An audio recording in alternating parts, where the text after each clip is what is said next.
All right. So indeed, this IFC software certification, global software certification, there's different terms for this. As you know, we already have software certification for coordination view and reference view for IFC 2x3 and IFC 4. And in principle, these are use case-based software certifications. So what is being checked is if the software tool is capable of handling the defined use cases of reference using IFC as a reference view and using IFC in a coordination view. What we want to do on top of that is add a more global, and with global I mean the global setup of IFC, not the regional and country-wide global. What we want to do is have the ability to use IFC in more advanced and broader use cases and still check if the IFC is valid. So one of the things is indeed validation service. That is an important component on that. And when we go back to the slide that Ivandro showed, so what you see here is the evaluation of one IFC file, and it's being evaluated into multiple different rules. But we have more information about that file. So when you look at the details in the header of every IFC file or data set, or however we get it, we see what schema it is, we see what NVD it is, we see the authoring tool and the version. Sometimes even the author of the file is in there as well, the project name.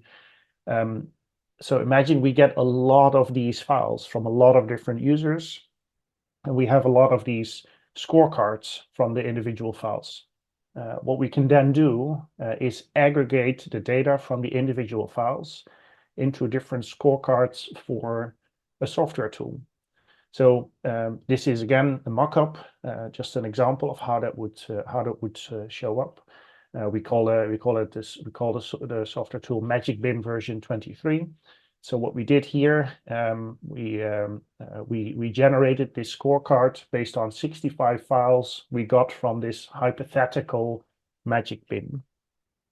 So what you see, what this shows is that from all of the 65 files we got in the validation service, we never saw costing, scheduling, documentation reference constraints. So you can assume, we can with some confidence say that this software tool probably does not support these functional parts of IFC. What we did see was consistently a lot of these green blocks, consistently correct IFC files with spaces, built elements, geometry, representation, materials. Every file is consistently produced in a valid way coming from this software tool. We did see some errors in georeferencing, object placement, and linear placement. Again, this is the markup, just an example. Magic BIM doesn't even exist, as far as I know. So this scorecard says something about the performance of the software tool, and we can see that performance from the files that we got from validation service. So that's the reason why validation service is such a strategic project as well. It really helps to improve interoperability for the software implementations for the individual files, but the metrics, the anonymous metrics that we get can also help us to produce these scorecards for individual software tools. So the current status is that we can actually generate these basic scorecards per vendor. They're very banal still, very much low level, but we can generate them. And this also provides some input for the software vendors on which parts they can still improve. It works for IFC 2x3, IFC 4, and IFC 4.3, the newer version. And the vendors are actually also using the results to improve their implementations. In the last implementers meeting in Paris in August, we also found a draft conceptual agreement on the procedural steps together with the vendors. So we had a procedure to indicate when does this turn up green, when does it turn up red, is there even a use case where it will turn up yellow maybe as a warning. So we have a procedure, we have some algorithms as well to be able to generate this. So this is the basic capabilities and functionalities we have today. Then our ambitions, where do we want to go? we actually want to publish these scorecards publicly for everyone to view. Because one of the use cases that you can derive from this is if you have an IFC file, or if you use this software tool in your workflow together with different partners in a project, you might not be able to fully rely on this IFC data when it comes to georeferencing and placement.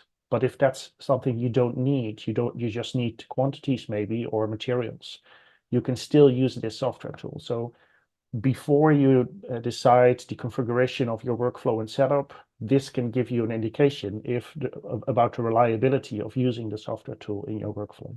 So that's why we're very eager to publish this. And also the software vendors are actually very supportive of this idea. Another ambition that we have is adding the ability to do domain-specific or regional checks. So what we have now is these blocks that we call functional parts. These are different ways on what you can do with IFC, different ways of how to use IFC. Maybe it would be interesting to also add a domain-specific block in there with domain-specific checks, like does this work for a certain country? Can you use this software tool in a specific country that has additional specification requirements? Or maybe can I use this file in a certain domain? For example, if it has real elements in there, are the real elements according to these domain-specific or industry guidelines? So that's an ambition we also have to potentially add. And again, this links to the validation service. Another ambition, number 3 here, is to add the differentiation between verified exports with digital signatures. The first question we always get is, are these 65 files that make up this scorecard actually coming from this software tool? How can we know? Is it guaranteed? Did someone just tweak the IFC file in Notepad and then upload it? So when we produce this scorecard, it has to be a guaranteed coming from IFC files that are actually generated by this software tool. So we also have a procedure for that. And one of the ideas we have is to actually use digital signatures on exports from authoring tools to be 100% sure that the file is not being tampered with before being uploaded to the validation service. So this is obviously one that is very important before we can publicly share these scorecards. We have to get that right before sharing these judgments about software tools. Number 4, setting up a similar system for IFC imports. So all of this is really focused on export. We get IFC files, we evaluate them, and then based on the metrics, we can say something about the export functionalities of software tools. The nice thing about this system is that it's really using IFC files from practice, from actual tools that are being used in practice, that are being sold. It's actual projects from actual people. So it's not some theoretical test, it's actual industry data. And we would like to go in that same direction for import certification as well. Have an actual project, import it, and then have people evaluate the import and report back to us. We have different ways of thinking about this, maybe with some questionnaires about is the import valid or not, but maybe also the idea to import a file, then export it again, and evaluate if the export is the same as the original file, because that would also mean that the import is correct. I know there's a lot of politics around round tripping. I know this is a sensitive topic, and there might even be a red herring. There's people jumping up their chairs now probably behind this webinar. So let me just be very clear on this one. The round tripping aspect is only, in this case, only to check the reliability of the IFC import. So that's the reason why we're focusing on this.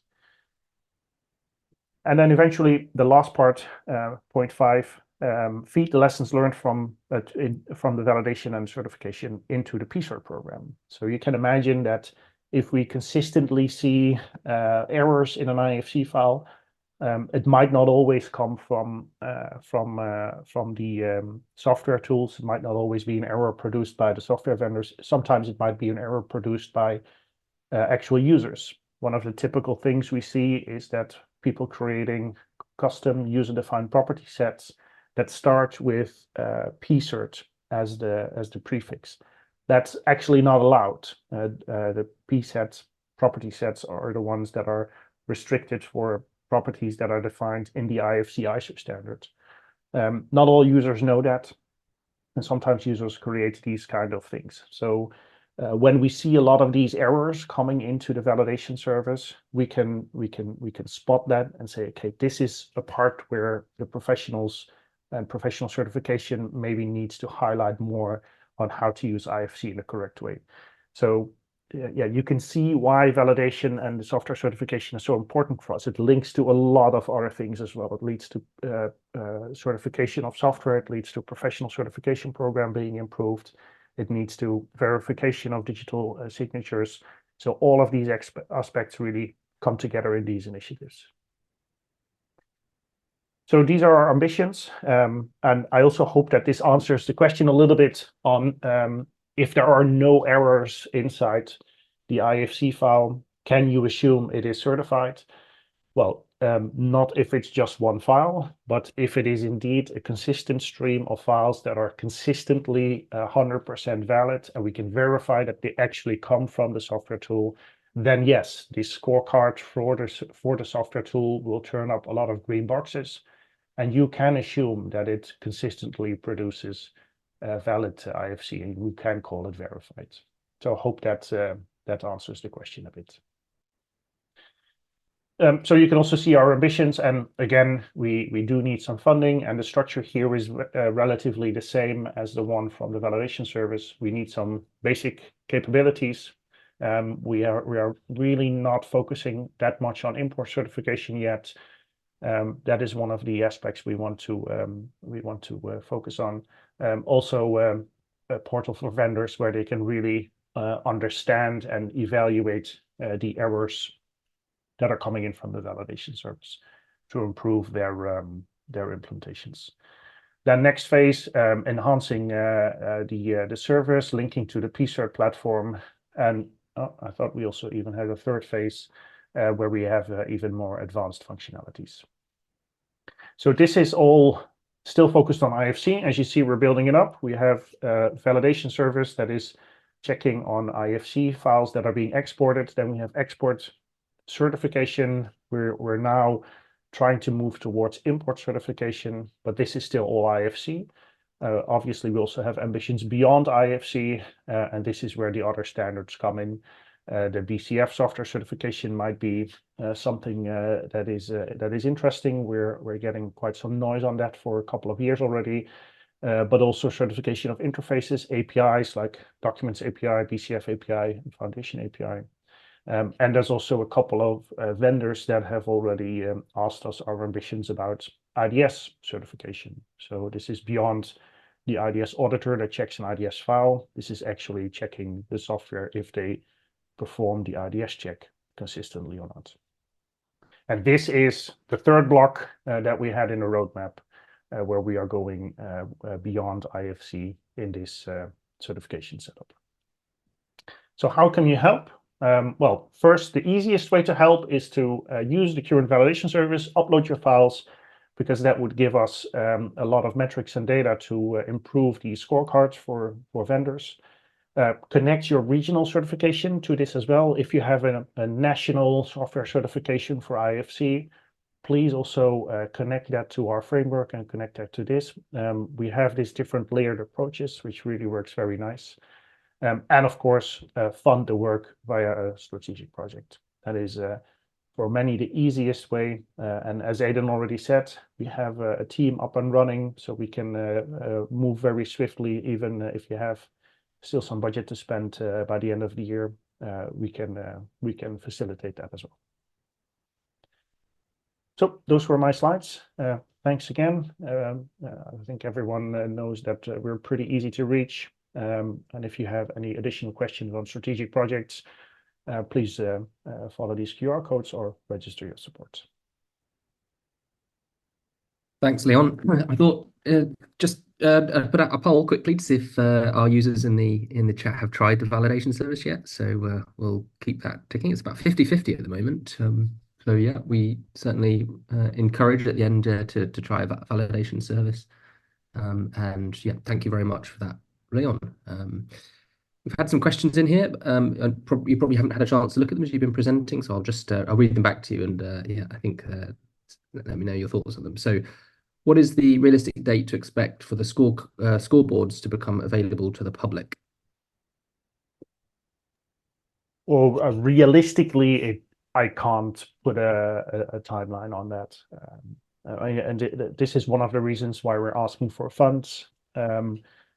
We're very nervous to put out the scorecards. They need to be reliable. You can't put a scorecard out for the performance of a software tool if you're not 100% sure that that is the actual score. So we need to be certain. We need to build this into a robust way. We're giving judgment about publicly trading companies here and about their products. So the reliability here needs to be spot on, and only when it is, I would feel comfortable enough to put this out there in the public. And yeah, robustness and checking and double checking is a tedious job, and that this is exactly why we need funds for this strategic project. So it's really difficult to put a timeline on that without any budget at the moment. Thank you. Yeah. Is there a minimum quality for software to be IFC imported, exported, certified? If yes, in the case of 2x3, 4, and 4.3 schemas, what are the thresholds?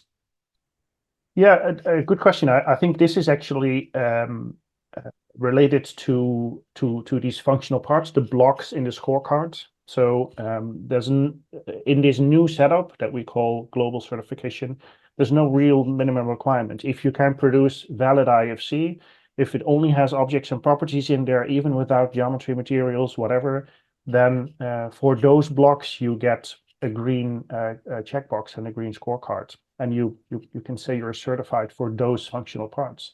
For all of the other parts, the complex geometry, the NURBS, it will just stay gray because you don't support that part of IFC, and you don't get any judgment on that. So at least it's clear for users which parts of IFC are being used and which ones are not.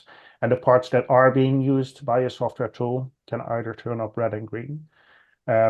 So there's no real minimum requirement, and this is also why we call it global software certification. It really checks the whole of IFC if it's in there, and this is where the differentiation comes in with this use case-based certification, where you have a minimum set of functionalities that needs to be supported to facilitate a certain use case. In this case, we basically say whatever IFC file is being produced, whatever comes in, we check it. If it's valid, then it's valid for those parts.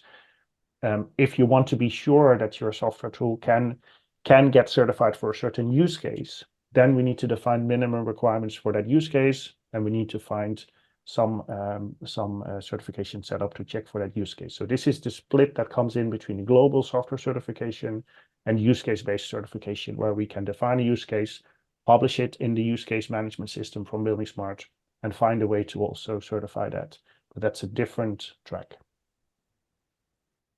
Thank you. Here's another interesting question, I think, here, Leon. As far as I know, software tools are certified on a specific MVD and not the whole version of IFC. Is the validation MVD specific? Yeah, this is exactly the same answer as that's why you're asking it, right? This is exactly the same answer as before. Yeah. So the MVD-based certification is checking for a certain use case. So the reference view MVD defines a certain use case. Use IFC as a reference in your software. It defines a minimum set of objects that need to be produced by a software tool. So that is use case-based certification. This global certification is just looking at what are we getting from a software tool?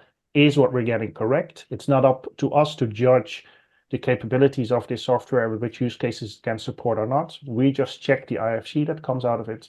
If it's valid, you get a green checkbox for what we find is valid. And if we never see NURB geometries or advanced B-reps or whatever, then that just stays gray. So this track, this global certification track, doesn't give any minimum requirements of what you need to produce.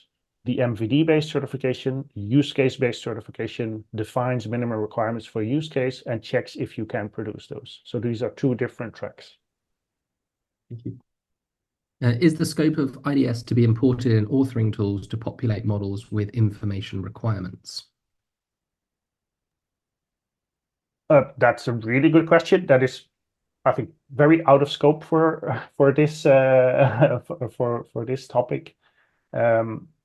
Yes, there are authoring tools that are importing IDS at the start of a project, or even have templates that are based on IDS to help modelers and BIM authors to produce the correct content. But yeah, it's really up to the software tool themselves if they want to provide that functionality to the users. Okay, thank you. And I think we'll just have one more here. We've got a few more, but are you continuing with traditional software certification by third parties? Yes, we actually want to expand that. So again, this is the split between we're testing IFC, what we're getting in, and what we're seeing returning red and green, and what we're not seeing stays gray. The traditional use case-based certification is indeed currently being executed by DCERT on coordination view and a reference view. But what we're seeing is that there's also a lot of regional software certifications for specific use case. So country-specific certification for a certain country. We indeed want to have a setup where we can facilitate that as well. So it will be under the umbrella of buildingSMART International. You can only get use case-based certification for software that has proven to consistently export IFC correctly. So you first have to pass the green boxes in this new system. But then on top of that, we still have the intent to use domain-specific or regional-specific certification bodies to do the use case-specific certification as well.